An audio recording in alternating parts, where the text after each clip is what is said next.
आप ही मेन वकील थे। मैंने सीबीआई जांच करवाने वाले राम मंदिर बना कि नहीं बना, कहा 370 समाप्त होगा तो समाप्त हुआ कि नहीं हुआ, 3 तलाक समाप्त होगा समाप्त हुआ कि नहीं। राहुल गांधी देश को कितना समझते हैं ये मेरी समझ में नहीं आता है। टूट फूट की सरकार नहीं चलती। क्या राहुल गांधी देश के पीएम बनेंगे? क्या लालू जी बनेंगे? तेजस्वी जी बनेंगे? अखिलेश यादव बनेंगे? ममता जी बनेंगी? अपने विरोधियों को जेल भेज रहे हैं आप। मेरे साथ हैं रविशंकर प्रसाद जी, पूर्व केंद्रीय मंत्री, देश के चर्चित अधिवक्ता और पटना साहिब के उम्मीदवार। सर, आप चुनाव मैदान में उतर गए हैं, क्या प्रचार भी कर रहे हैं, क्या रिस्पांस मिल रहा है?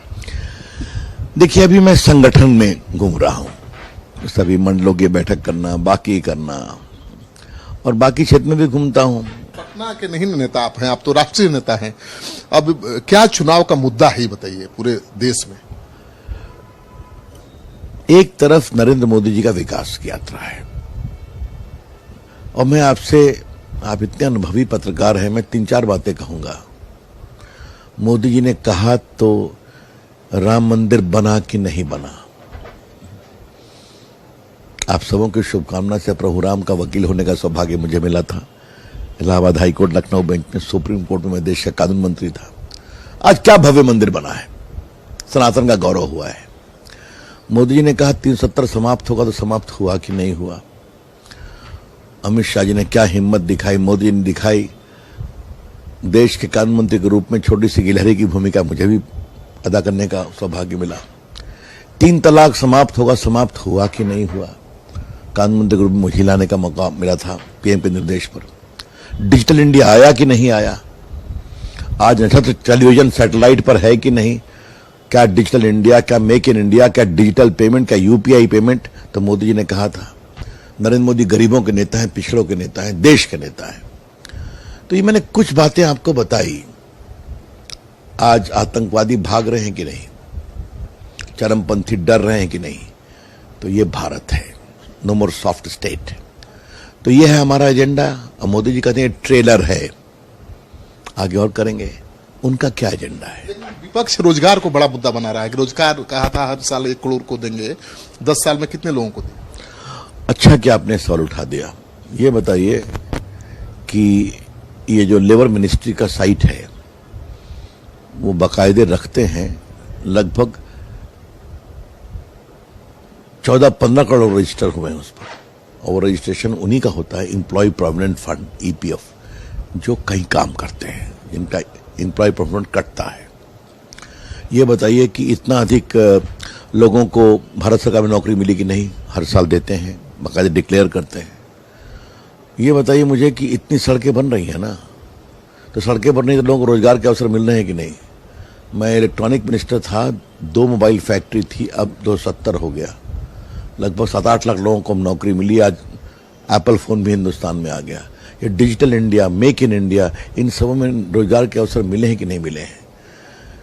इतना मैन्युफैक्चरिंग बढ़ी है, भारत ऑटोमोबाइल में दुनिया का दूसरा देश बन गया है, डिफेंस एक्सपोर्ट बढ़ा है, तो इसमें नौकरी के अवसर मिले हैं कि नहीं? हमने कहा था रोजगार के अवसर बढ़ाएंगे, तो ये करोड़ों में संख्या जा रही है कि नहीं जा रही है?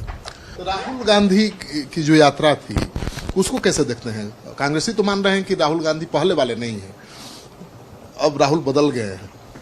श्रीकांत बाबू, राहुल गांधी को कितनी बार लॉन्च किया जाएगा, हमको बता दीजिए।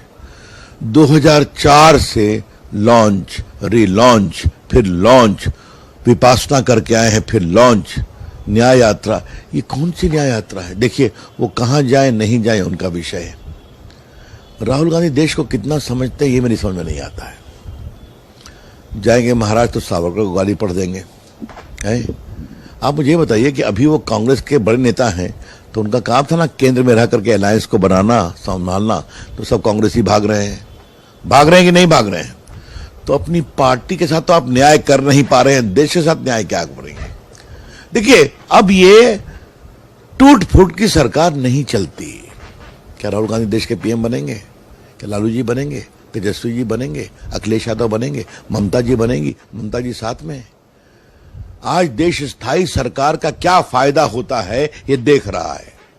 इसीलिए इनमें से किसी की क्षमता नहीं है केंद्र सरकार चलाने की और संभालने की। आपकी पार्टी का नारा है अब की बार 400 के पार, लेकिन लोकसभा चुनाव के रिजल्ट को देखा जाए तो 72 सीटों पर आपकी पार्टी 1 लाख से कम वोटों से जीती है, प्रत्याशी जीते हैं। 50 सीटों पर 50,000 वोटों से जीते हैं। कांग्रेस और इंडी गठबंधन का कहना है कि इन्हीं 120 सीटों पर वो धावा बोलेगा और कम से कम 50 सीटें ले लेगा। अगर वैसा हुआ तब तो 300 के भीतर। तो मतलब 120 ही पर धावा बोलेंगे ना, पकड़ा गए ना। देखिए श्रीकांत बाबू, 14 में कहे थी सरकार तुम्हारी बनेगी, बन गई ना। फिर क्या कहा 19 में जीत के दिखाओ, तो 300 से पार निकल गए ना। वहां 282 में 300 के पार, तो 400 के पार भी जाएंगे। दक्षिण भारत में भी कमल खिलेगा, कसकर खिलेगा। केरला में खिलेगा, तमिलनाडु में खिलेगा, तेलंगाना में और खिलेगा, कर्नाटक में स्वीप करेंगे और बाकी तो करेंगे ही। विपक्ष ये भी तो आरोप लगा रहा है कि अपने विरोधियों को जेल भेज रहे हैं आप। हेमंत सोरेन को भेज दिया, अरविंद केजरीवाल को भेज दिया, अब किसको भेजेंगे? अच्छा ये बताइए, उनको हाईकोर्ट से राहत मिली क्या? जो बंगाल के मंत्रियों के घर में 60-70 करोड़ कैश मिली क्या? हेमंत सोरेन को राहत मिली क्या? आप मुझे बताइए ना। मनीष सिसोदिया को मिली क्या? तो आप लूटेंगे, घपला करेंगे तो मोदी जी बर्दाश्त नहीं करेंगे। सीधी सी बात। वो तो डिक्लेयर करते हैं, छुपाते भी नहीं है। आप तो बड़े अनुभवी पत्रकार हैं। चारा घोटाले का मैं वकील था ना, एक्सपोज करने वाला। क्या चारा घोटाला के आप ही मेन वकील थे, मैंने सीबीआई जांच करवाने वाले। जांच करवाने वाले। सुशील मोदी हमारे पिटिशनर थे। क्या हल्ला होता था, आप तो कवर करते थे कि सब कॉन्स्पिरेसी है सांप्रदायिक ताकतों की। आज सजा हो गई ना उनको। एक सप्लायर को राहत मिली क्या? लालू जी चुनाव लड़ सकते हैं क्या? अलकतरा घोटाले में क्या हुआ? तो देखिए श्रीकांत बाबू, घोटाला करिएगा और बड़ी बड़ी बात करिएगा तो ये तो नहीं चलेगा ना। आप तो एक बड़े अधिवक्ता हैं, अनुभवी हैं। चारा घोटाला में को मुकाम तक आपने पहुंचाया, सीबीआई जांच करवाया। तेजस्वी यादव के भविष्य को कैसे देखते हैं? वो भी घोटाले में फंसे हुए हैं। अब ऐसा है, देखिए वो यंग है, मेहनत करते हैं, मेरी शुभकामना है। ये सवाल तो उठाऊंगा जरूर ना मैं। इस जमाने में इतनी संपत्ति कहां से आ गई, तो जवाब देना पड़ेगा ना आपको। है? क्या मतलब है इसका? देखिए उनको अपनी मेहनत से पद तो नहीं मिला है, मैं थोड़ी कड़वी बात कह रहा हूं। वो लालू जी के पुत्र मिला है, ये उनका निजी विषय है। लेकिन बिहार के भविष्य के लिए थोड़ा अपने को भी ठीक से लेके चले ना। इससे अधिक और मैं क्या बोलूं, मैंने संकेत में काफी कुछ कह दिया। बिहार चुनाव पर एक बात कहना चाहता हूं मैं। बिहार के लोकसभा चुनाव में आपके 32 से ज्यादा प्रत्याशी ऐसे थे, उसमें आप भी एक शामिल हैं, जो लाखों वोटों के मार्जिन से जीते। 2 लाख से ज्यादा वोटों के मार्जिन से जीते। 60 से 63% वोट लाकर जीते। पूरा विपक्ष सिमट गया 40 पर। फिर भी कई ऐसे उम्मीदवार थे जो लाखों वोटों से जीते, उनका टिकट काट दिया गया। तो क्या पीएम मोदी के नाम पर ही वोट मिल रहा है कि प्रत्याशियों का भी कुछ है दमखम? नहीं, देखिए ये बिल्कुल नरेंद्र मोदी जी की अगुवाई में चुनाव है, तो हम लोग का काम है उनके साथ चलना, ढोलक भी बजाना, मेहनत भी करना, जनता के बीच भी जाना। लेकिन जनता तो मोदी जी को ही देखती है। अब बाकी गुण दोष का विचार होता है तो होता है। अब पार्टी का काम है। यूपी में देखिए कितनों का टिकट बदला गया। तो चिंता मत करिए, बीजेपी जीवंत रूप से काम करती है और आगे बढ़ती है। और इस बार जब कहा है 400 के पार, तो 400 के पार। इस बार पटना के लिए क्या करने वाले, खास आपका ड्रीम प्रोजेक्ट क्या है? मैं बताऊंगा। 2019 में शत्रुघ्न सिन्हा को लगभग 3 लाख वोट से हराया था ना, 2,90,000 से। अब आपने पूछ लिया तो बड़ी कृपा है आपकी। मेट्रो कौन ले आया केंद्रीय मंत्री के रूप में, बताइए? पहली बात, ये जो अटल पथ बना है, इसमें रेलवे जमीन नहीं छोड़ रही थी। लग करके जो रेलवे लाइन थी दीघा वाली, किसने छोड़वाया? मैं लगा हुआ था उसमें। पटना एयरपोर्ट बन रहा है 1400 करोड़ रुपए की योजना से। मैं अनीशाबाद से दीदारगंज तक एलिवेटेड सड़क बनवा रहा हूँ 1000 करोड़ रुपया से। पटना से वंदे भारत चली ना, रांची के लिए, कलकत्ता के लिए, अयोध्या के लिए भी, लखनऊ होते हुए। जलपाईगुड़ी मैंने नहीं किया तो मैं उसको नहीं दावा करूंगा। महात्मा गांधी से जो टूट रहा था, हाँ, उसको मैंने बचाया, लड़ करके भैया दूसरा पुल बनाइए, अच्छी बात है। तो जर्मन टेक्नोलॉजी से वो बन गया, पहला पुल था।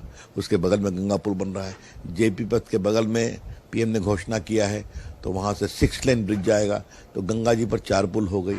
आगे काला दियारा पर भी एक पुल बनवाने की कोशिश कर रहा हूँ, लगा हुआ, सर्वे हो गया है।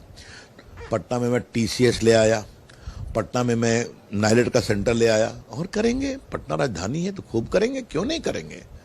आप लोगों से बात करके करेंगे और क्या करना है। इस बार क्या ड्रीम प्रोजेक्ट है पटना, कोई ऐसा सपना जिसको साकार करेंगे इस बार जीतेंगे तो? देखिए, पहली बात बता दें, पटना में आईटी की और कंपनियां आए, मेरी पूरी कोशिश होगी। एसटीपीआई को ले आया, टीसीएस को ले आया, पटना के बच्चे बाहर जाते हैं तो उसको मैं काम करूंगा।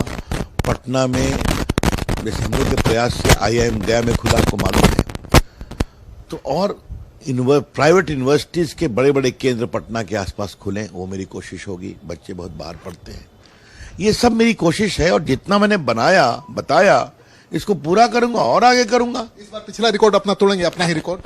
अब वो जनता तय करती है, मैं नहीं तय करता हूं। मैं जनता के सामने सर झुकाऊंगा, मेहनत करूंगा।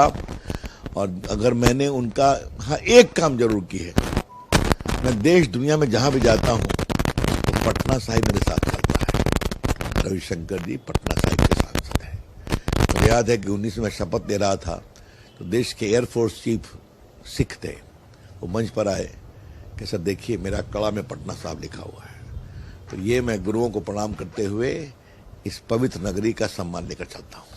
तो आप सुन रहे थे रविशंकर प्रसाद जी को, बड़ी बेबाकी के साथ सारे सवालों का जवाब भी दिया। वैसे जवाब में कौन जीतेगा, ये जाने माने देश के अधिवक्ता भी हैं और चारा घोटाले से लेकर बड़े बड़े घोटाले